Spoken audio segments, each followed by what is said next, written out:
ကျွန်တော် passport ရပြီးတဲ့နောက်မိဘတွေနဲ့ဆက်သွယ်ခဲ့တဲ့ဖုန်းကတ်ကိုအပြီးပိုင်လွှင့်ပစ်လိုက်ပါတယ်ဒီအိမ်ကနေကျွန်တော်အပြီးပိုင်ထွက်ခွာခဲ့တာပါဒါပေမဲ့ကျွန်တော်မိဘတွေကတော့ကျွန်တော်စိတ်ကောက်နေတော့မယ်လို့ထင်ပြီးအခန်းထဲအထိလိုက်ရှာခဲ့ကြပါတယ်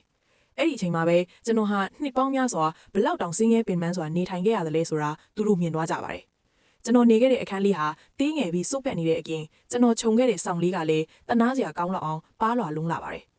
တကယ်တော့ကျွန်တော်မိဘတွေဟာအလုပ်ကိစ္စနဲ့အမြဲတမ်းအဝေးမှာပဲရှိနေခဲ့ကြတာပါကျွန်တော်ဟာအဖွားနဲ့အတူကြီးပြင်းခဲ့ရပြီးမိဘတွေရဲ့ဂရုစိုက်မှုကိုအမြဲတမ်းတောင်းတခဲ့ရသူပါသူတို့အိမ်ကိုခဏခဏပြန်လာစေခြင်းလို့ကျွန်တော်စာကိုစူးစမ်းတင်ယူခဲ့ပါတယ်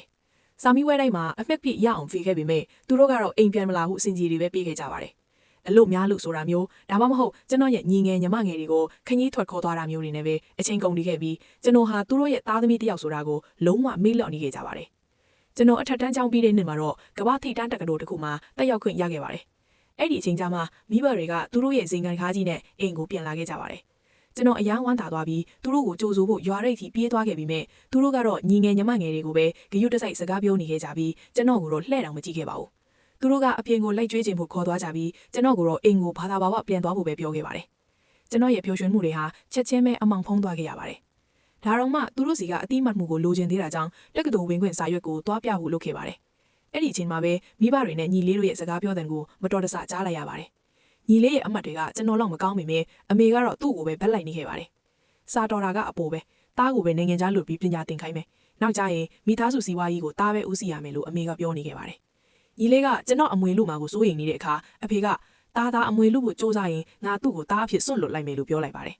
သူတို့ဒီတစ်ခေါက်အိမ်ပြန်လာတာဟာညီလေးကိုအမွေဆက်ခံသူအဖြစ်သတ်မှတ်ဖို့တတ်ပါတယ်ကျွန်တော်နှလုံးသားဟာပြားကျသွားတယ်လို့ခံစားလိုက်ရပါတယ်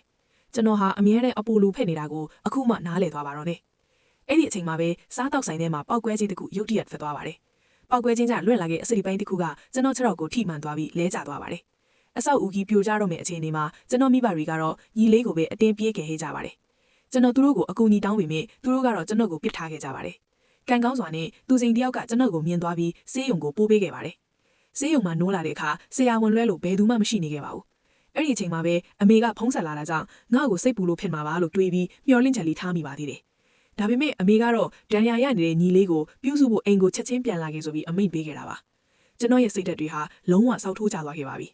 တကယ်တော့ညီလေးတဲ့ကျွန်တော်ကပို့ပြီးဒဏ်ရာပြင်းထန်နေတာပါအဲ့ဒီနေ့မှာပဲကျွန်တော်အရာအားလုံးကိုလက်လွတ်ဖို့ဆုံးဖြတ်လိုက်ပါတယ်နိုင်ငံခြားကတက္ကသိုလ်ကိုချက်ချင်းဆက်သွယ်ပြီးနောက်10ရက်အတွင်းထွက်ခွာဖို့အတည်ပြုလိုက်ပါတယ်အိမ်ပြန်ပြီးအဝတ်စားသိမ်းဖို့လုပ်တော့အိမ်တကားတိုးပြီးအကုန်လဲထားတာကိုတွေ့လိုက်ရပါတယ်အမေကိုတကားဖွင့်ပေးဖို့အော်ပြိုးပြီးမြဲအမေကတော့သူတို့မိသားစုစားတောက်ဆိုင်မှာကြက်ရွှင်စွာစားတောက်နေတဲ့ပုံကိုပဲပို့လာတာပါဒါဟာကျွန်တော်ဟာသူတို့နဲ့မဆိုင်တဲ့စိမ့်လူတယောက်ထင်နေတာကိုအတီးပြုတ်လိုက်တာပါနောက်နေ့မနက်မှာကျွန်တော်အိမ်တကားရှိမှခွေခွေလေးအိတ်နေတာကိုမြင်တော့မှမိဘတွေကတခုခုကိုရိပ်မိသွားဖို့ရပါတယ်သူတို့ကကျွန်တော်ကိုအဖေရဲ့မျိုးရိုးဖန်ကိုပြန်ပေးမယ်လို့ကမ်းလှမ်းလာပါတယ်ဘာလို့လဲဆိုတော့ညီလေးမွေးလာတော့ကကျွန်တော်ကိုအဖွားရဲ့မျိုးရိုးဖန်ပဲပေးထားတာပါနှစ်ပေါင်းများစွာကျွန်တော်တောင့်တခဲ့တဲ့အတိအမှတ်မှုဟာလက်ထိုင်းတစ်ရက်ရောက်နေပြီမဲ့ကျွန်တော်အဲ့ဒါကိုမလိုချင်တော့ပါဘူးအဲ့ဒီစာရွက်စာတမ်းတွေကိုအမိုက်ပုံးနဲ့လွှင့်ပစ်လိုက်ပြီးလှဲ့တော်မကြည့်ပဲထွက်သွားခဲ့ပါတယ်နိုင်ငံကူးလက်မှတ်လေးယောက်ပြီးလိုက်ပါတယ်နှစ်ပေါင်းများစွာကျွန်တော်စူးစမ်းခဲ့တဲ့စုတစိတ်တွေလက်မှတ်တွေကိုအကုန်စုပ်ပြတ်ပစ်လိုက်ပါတယ်ကျွန်တော်ကိုယ်တိုင်ဆွဲထားတဲ့မိသားစုဓာတ်ပုံကိုလည်းမီးရှို့ပစ်လိုက်ပါတယ်ကျွန်တော်ကိုပြုစုပြောထောင်ခဲ့တဲ့အဖွားကိုနှုတ်ဆက်ပြီးရွာကနေထွက်ခွာလာပါတယ်